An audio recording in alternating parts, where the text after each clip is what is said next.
बच्चों let's read the question. The question is saying statement 1 है the white wing moth variant completely wiped out after industrialization. Statement 2 है Hugo de Vries based on his work on evening primrose brought forth the idea of mutation. Option are given as 1 में both statement 1 and 2 are correct, 2 में both statement 1 and 2 are incorrect, तीसरे में statement 1 is correct and 2 is incorrect, and चौथे में statement 1 is incorrect and statement 2 is correct. तो आइए देखते हैं हम इसका की कंसेप्ट. तो अगर हम बात करें इसके की कंसेप्ट की, so the key concept will be industrial melanism. तो अगर हम इंडस्ट्रियल मेलानिज्म की बात करें तो इंडस्ट्रियल मेलानिज्म में क्या होता है कि हमें देखते हैं कि बिफोर इंडस्ट्रियलाइजेशन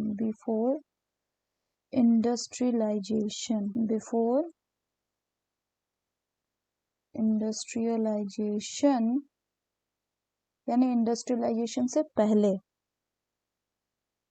क्या देखा था कि वाइट विंग्ड मॉथ्स जो थे कहाँ पे, ऑन द ट्री ट्रंक, ये कैसे थे, they were more as compared to dark winged moth, as compared to the dark winged moth. लेकिन आफ्टर इंडस्ट्रियलाइजेशन यानी एक बार जब इंडस्ट्रियलाइजेशन हो गया, आफ्टर इंडस्ट्रियलाइजेशन देखा गया कि जो डार्क विंग मॉथ्स थे ये कैसे थे, they were more than the white winged moths.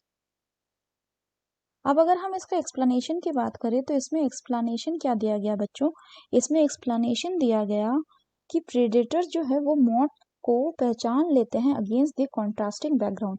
यानी जब इंडस्ट्रियलाइजेशन हो गया उस टाइम पे क्या था कि पोल्यूशन बढ़ गया, तो जो पोल्यूशन है वो क्या हुआ, स्मोक एंड सूट्स जो है वो ट्री ट्रंक पर डिपॉजिट होने लगे. तो जिस कारण से जो डार्क विंग मॉथ्स है वो इजीली कैमोफ्लेज कर जा सकते थे ट्री के बार्क के साथ, और इसलिए वो प्रेडेशन को एस्केप कर जाते थे. जबकि व्हाइट मॉथ जो था वो पहचान में आ जाता था और इसलिए दे वर इजीली प्रेड अपॉन.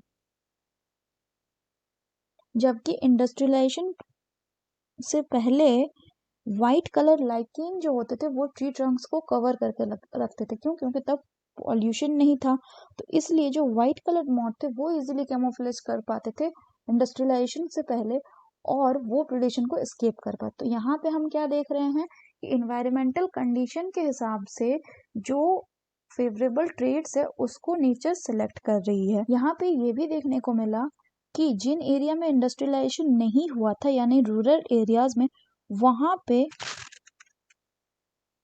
जो मेलानिक मॉथ था उसका काउंट कैसा था, लो था. यानी area where industrialization does not happen. यहाँ पे क्या देखा गया, इन एरियाज में वहां पे काउंट ऑफ मेलानिक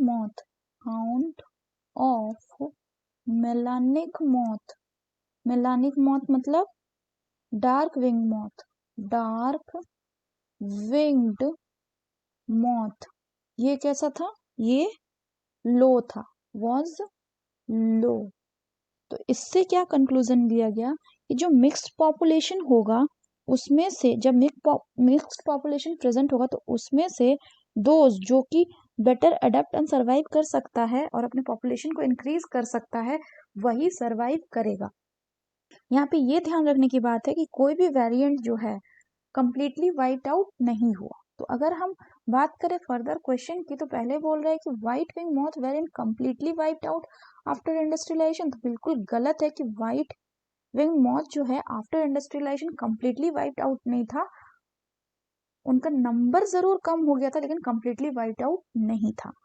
दूसरा बोला कि Hugo de Vries based on his work on evening prime was what for the idea of mutation.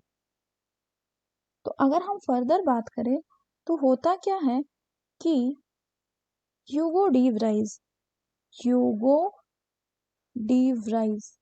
इन्होंने किस पे काम किया था? इन्होंने काम किया था आपका इवनिंग प्राइमरोज नाम के प्लांट पे, और यहां से इन्होंने डिस्कवर किया था क्या? म्यूटेशंस को। और म्यूटेशंस की अगर बात करें तो इन्होंने म्यूटेशन को क्या कहा था? म्यूटेशन को इन्होंने कहा था सॉल्टेशन।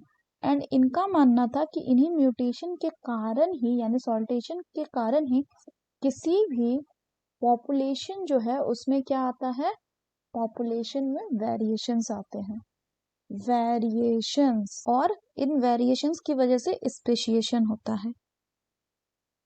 तो यानी ह्यूगो डी व्राइज किस पे काम किए थे? इवनिंग प्राइमोस पे, और उसी में से उन्होंने म्यूटेशंस का आइडिया दिया। तो ये स्टेटमेंट बिल्कुल सही है, यानी स्टेटमेंट 1 जो है वो गलत है, स्टेटमेंट 2 जो है वो सही है।